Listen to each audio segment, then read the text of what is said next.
Hello my Scrappy friends, it is Jess here from the Scrappy Sisters and thank you for joining me for a Kitaholic Kits design team layout. Now of course it is September, so we are also celebrating the month of Scraptember here at the Scrappy Sisters, and we are coming at you today with day number 16, paper tearing. Now to be fair, I didn't actually tear this paper. These cuts I am making here, they are going to be the section of my layout that appeals to be paper tearing. I am a little bit scared of tearing paper.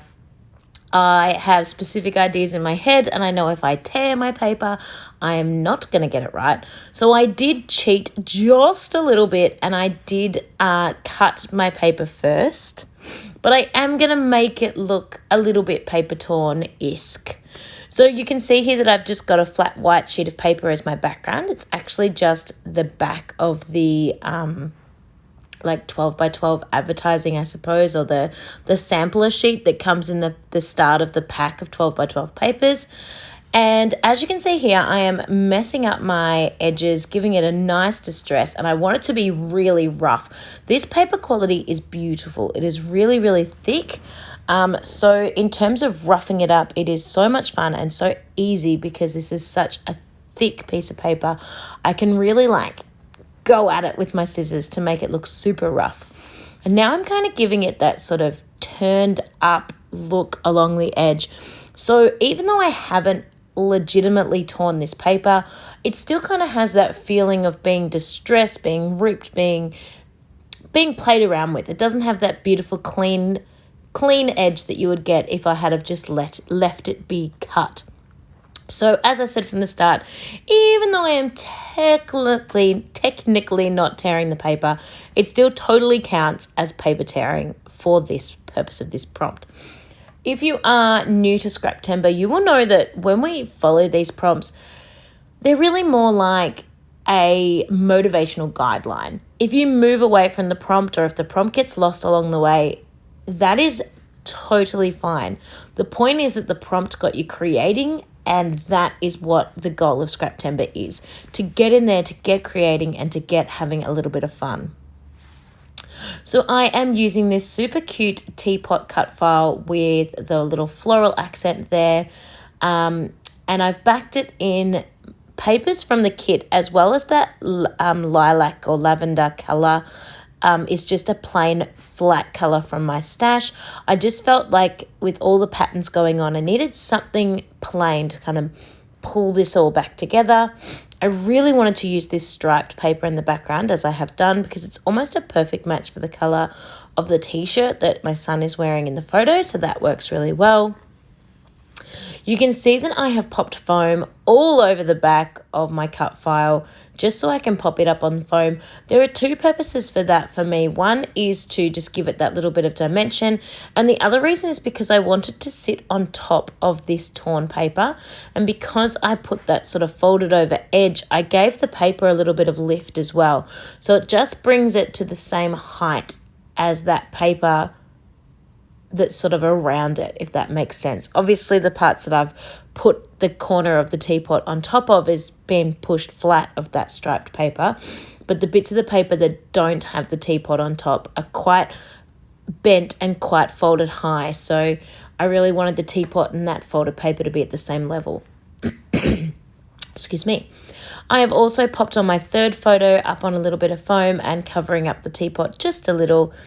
And then I have one of those super cute acetate accents from the kit that I stuck onto white paper first and then fussy cut around. I do that quite a lot with these accents because I find them quite difficult to use when they are see-through. They're quite difficult pieces to layer because when you pop them up on something like I've done here with the teapot, they lose their punch because they're see-through, and everything else that's underneath or behind them gets a little bit lost.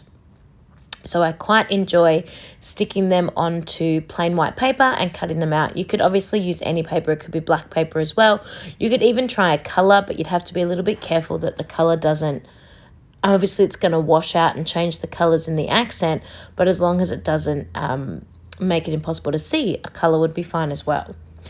Now, I really loved where this layout is right now. I love the title. I love that one little piece of acetate, but I felt like I still needed to embellish it. And this is where I got stuck. I really, really struggled to put embellishments anywhere on this layout. I don't want to just leave them sort of floating in air, and I did not know where to put them. There was really not a lot of space beside the photographs, and I didn't want to cover too much of the photo and lose the fact that he's got his super cute toys sitting around him having cups of tea. So I really, really struggled to try and think of places to put my embellishments and also have them look cohesive and look like it makes sense. I knew I pretty exclusively wanted to use the sticker sheets because of the sort of the topic or the sentiment that those sticker sheets are. I knew that they would match this particular layout a lot better. The acetate pieces were quite tropical type florals, and that didn't really work with the floral I had on the teapot. So I knew I didn't really want to work with those. And the Kaiser Craft book was sort of more swimming pool-esque type theme, and I knew again that that wouldn't work. So my sticker book was going to be my best friend here, but it was actually more about where I was going to put them. It wasn't about having supplies, because I certainly had many to choose from. It was about placing them somewhere, and I really, really struggled. So I just kept it super simple. I hardly put anything on the page at all. Just a few little teeny clusters and just left it be at that. Then I popped on some enamel dots, focusing on that same shape. I didn't introduce the stars into this layout. I just kept that same shape throughout.